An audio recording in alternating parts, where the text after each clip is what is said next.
Greetings, guys. Welcome back to my channel. My name is Monette, and this is my channel, Evolve with Monette. For those of you that are new here, I'm a professional intuitive empath.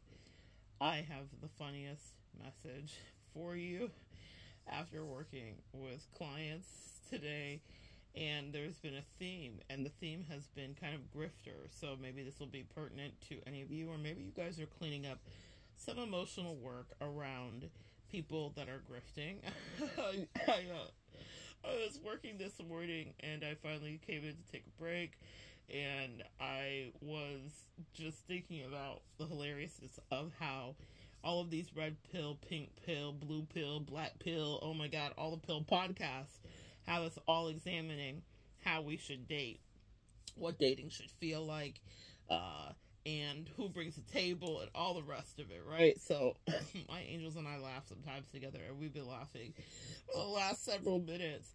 I'm getting ready to go out of town, and I was packing, and it was just so funny. For those of you that are here, I'm a professional intuitive empath, though it may not sound like it currently, because I'm having a giggle fit and a moment of joy. Come on in. Thank you for inviting me in. All right. So, everybody wants you to be showing up with a table.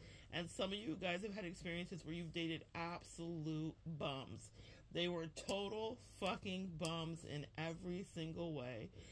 And they had nothing. So they wanted you to bring the table, the place, the forks, the food, the knife, the accoutrement, the appetizer, the amuse-bouche. They wanted the palate cleanser. They wanted you to have the sorbet. They wanted you to bring the little finger cloths so you could wipe your hands off, the little lemon towels. They wanted you to have all the forks, all the right forks too. And they're looking at you crazy like, you better have all of the right forks. That fork does not go with the salad. How do they know? Who knows? They don't know. That's the thing, guys. And they want you to have the garbage compactor to clean up afterwards, the dishwasher, so they don't have to wash the dishes. And I mean, this is all figuratively speaking, but so many of you guys are dating people where people are requiring this much of you. What are you bringing to the table? Could you build a table? Have you taken a course in carpentry? Do you know how to use a T-square? When you use a T-square, do you know how to dress right or left? Do you measure twice before you cut once? When you build the table, do you sew the tablecloth yourself? Is it finest linens that are imported from Egypt that are 400 thread counts? Like, this is what is happening in the dating world.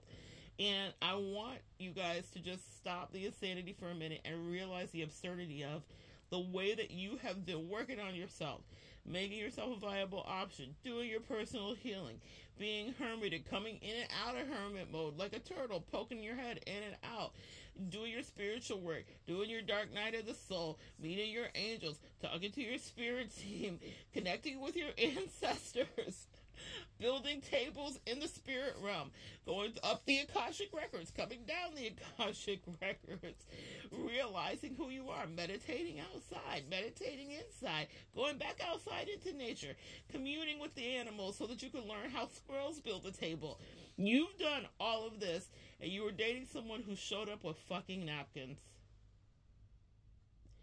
Let that sit right there in your spirit. They came with napkins. That's all they had. They didn't have anything else. They had napkins so that they could clean up how they were stealing and swiping. No swiping from your ass. They came with napkins and an empty glass. Fill me up. Fill up my cup. Help me. Let me steal your destiny. And they only had napkins. They were a bum. That's the best way that I can say it. Some of y'all have dated a bum. I have. Some of y'all have dated a bum and not realizing that you had 17 Girl Scout badges. You could build a table if you wanted to. You also did build a table. You were like, here's a table big enough for me and you. And they were a bum. When you have perspective over some of the things that have happened in your life, which you get, right? And a lot of my clients get when they're doing their work, and we're just kind of diving deep into whatever, just taking a look at stuff. It's so funny. I had a client that lives in Jerusalem, right? And she literally reached out, and so we did an early morning call. So, I had to figure out the time difference. And early morning for me, which was like late night, early morning for me, but she was dealing with a situation like this, and then I had another client after that, and another one, and it was all the same thing. All these beautiful, powerful women that are, whether they're entrepreneurs or they're like the top of their game in their corporate jobs, like making, pathways. One of them is an author, and they're dealing with people that are just less than them. I'm just saying what it is. It doesn't mean they don't love these men, but they have acknowledged in their own right that when I say less than them, these people are not bringing to the table what they bring. These people are bad mamma jammas. These are incredible, smart women. And a lot of you guys have been an incredibly smart woman who's dated a bum. It doesn't matter if it's a man or a woman or whoever you date or however you gender orient. You've dated someone that wasn't even close to even, you should have not been dating them. And what will happen when you date someone that you shouldn't be dating is that they will be resentful of you. So the only thing someone who is insecure, because you're like, oh no, well that sounds harsh. They how can we say that I'm better than them or they're better than me or whatever? Here's how you know. It's not something you'll say, it's something they'll show you by their behavior. So they will start to berate you. They will start to belittle you. They will insidiously start to either try to control you in certain ways or try to have you get off your path. They will start to literally siphon your energy. They will withhold things. And that is a theme that came up with all of these women, whether it was sexual energy, financial help, a physical hug and touch and affection. I'm not kidding you. Each one of these women, I've had these things happen in my life too, so I understand what it looks like up close. But when I'm hearing these women that are from all over the world and different, ethnicities and different socioeconomic backgrounds, and the same exact thing is happening, that's why I'm here on Earth. That's why I'm here, guys. I am here to be the person that says, hey, pay attention. This is something that's happening to you. I don't care if you work at the Piggly Wiggly. I don't care if you work at the Walmarts. I don't care if you are a Fortune 500 CEO. I am working with some of the top business professional women specifically in this country. I'm not exaggerating. People that are in what do you call it? Places in corporate America that are general names, that are household names, okay? Look at your toothpaste. Look at any of your cleaning products. I'm working for CEOs that are at the top of some of these companies. P&G and JP Morgan and all that stuff. I'm working with incredibly smart lawyers, and this is a thing that happens on a repeated basis. You will have someone come in who never even saw a table before, just knows that it has nails in it. They don't even have nails for you, but they come in with a napkin. And then they are judging you and berating you and trying to make you feel bad about the work that you do, the work that you've put in. No one knows what it takes for you as a person to build your empire, to build whatever it is that you are called to build for you. Whatever it is your empire. So whatever that is. And no one knows how much time and energy that takes, but people will come in and can quickly kick the legs from under your table and kick the chair from underneath you so you can't sit, and then look down on you while you're on the floor because they kicked you and we're really trying to stomp on you and really trying to berate you and belittle you, and then be like, gosh, you don't even, like, you're not even sitting at the table, let alone could you build it, but you just built it. You built it and you cooked the meal and you put the meal on top of it. So it's just so interesting to me that this is a universal thing that happens. I mean, well, universal. I don't work with every person in the world, but I've worked with a lot of people over the years. Thousands of people. No exaggeration. And so this is a common theme. And it is something that you need to kind of shake yourself. I'm hearing Katy Perry, I'm wide awake. You need to wake up and realize how much you offer and how much you bring. And someone better come with more than a napkin. Because that's what people come with, just to wipe their mouth after they ate your efforts, your food, your clout, your energy, your essence, your vibration, after they tried to steal and siphon your synergy, connecting their sacral and solar plexus right to you to just look, just to drink it all in. This is the kind of world that we live in. And so you could listen to every podcast of every pill and of every shade. But if it's not something that you feel like someone is giving you some level of equanimity, don't settle because you're lonely. I'm channeling Justin Bieber. I'm so lonely. That song he has. Everybody judged me because I was an idiot kid. Yeah, people, these guys that come in may have sob stories about their bad toxic behavior. I'm channeling Justin for a reason. He's toxic, but he's also broken. I mean, there's a lot to be said about him genuinely being broken by the industry and how that played out in his personality and his narcissism. But you guys might be attracting in. If you're an empath, you certainly have a narcissist or 5 that was attracted to you, that was maybe genuinely broken too. And that's our problem, empath, is you are projecting your compassion onto somebody, because I can see the duplicity in the situation with Justin, right? Or whoever the Justin is in your life. Someone broke them, they don't behave right, but now they're taking it on you and fucking up your life. And then telling you you don't bring the table. Build the table faster. So we are projecting our compassion onto them. You had stuff happen to you, right? You have your own trauma story. You have your own nightmare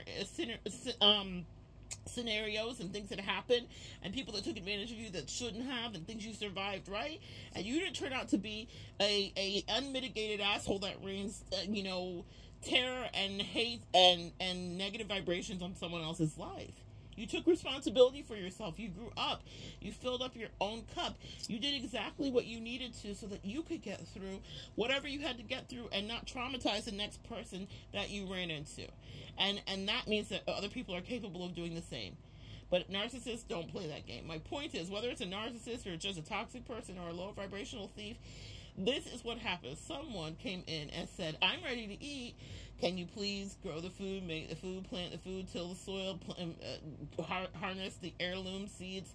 Can you please fell the tree so that you can then skin the tree so that you can plane the wood so that you can then build the table? Like, y'all. Can you, when you build a table, make sure that it's level? They're not helping you. They're not holding the level for you. They don't have a damn screw in their mouth for you or a nail. They've got a hammer to hit you over the head and a napkin so that they can wipe off their mouth after they've prevailed, and they can go on to the next person so they can clean up. A lot of people are really good at cleaning up after they've been stealing and sipping directly from your cup and being like, I don't know what you're talking about. Gosh, you should have built that table faster. That's the reason I had to get out of here, because you just couldn't build it faster. And some people aren't getting out of there. Some people are staying connected to you guys and absolutely sucking you dry. And then you're depleted, and you're this incredibly powerful woman that's accomplished so much, like some of the clients I work with. And you're like, this person isn't even bringing me a thimble to pour into my cup. Okay, a cup is 8 ounces. A thimble is a few centimeters tall, okay? So, I don't know what the liquid fluid ounce to a thimble to a cup is, but a thimble might be maybe a teaspoon. Maybe it's a teaspoon if we're doing measurements. So, someone comes with a teaspoon, and inside of that teaspoon it's contaminated, that part, okay? And they're coming to your abundant cup that's been filled up by all of your hard work in your life and your sweat and your blood, and they're saying to you, can you please let me contaminate your cup? And then let's just switch cups, actually. You take this poisonous thimble with its teaspoon of energy that will absolutely kill any earth angel, and I'm going to take your juicy, abundant, sacral, and solar plexus energy. I'm going to drink that up. I'm going to slam your cup now my cup, down on the table you built, and then look at you and treat you like crap because you should have built this table faster. How come you're not helping me build my whatever?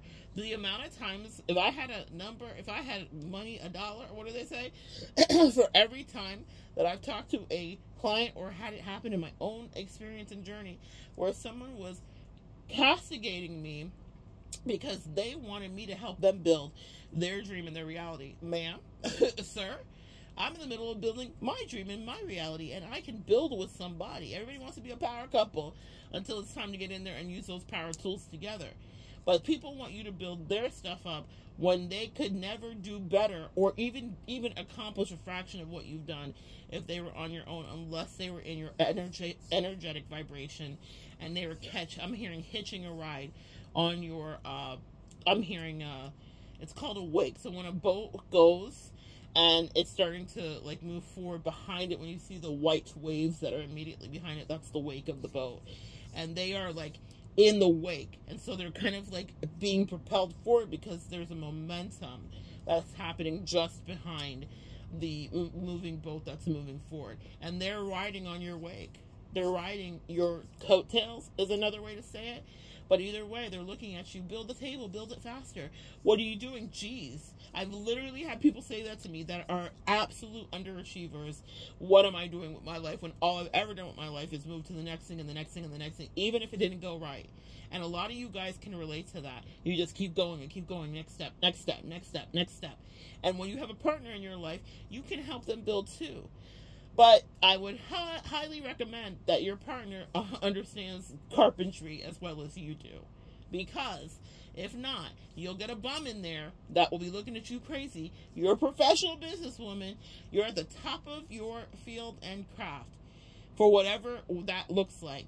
And someone is coming in to look at you and laugh, to try to get you off of your energetic, placement, to make you second guess yourself, just so that you can give them help, just so that they can siphon off of you and hopefully pull off the greatest magic trick right in front of you, which is stealing that table right from underneath you and then looking at you and telling you you're lazy and you better get to work. It looks like you have work to do, as they walk away with everything that you gave them. But they'll never not only credit you, they will also then resent you.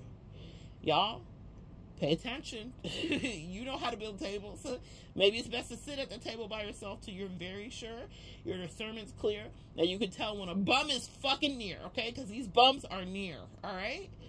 And the audacity, the indignation that you will feel once you realize, like, the big reveal, like, oh my God, this person literally was looking down on my client. This person was looking down on my friend. This person was looking down on me, if it's your situation. And they only had a napkin.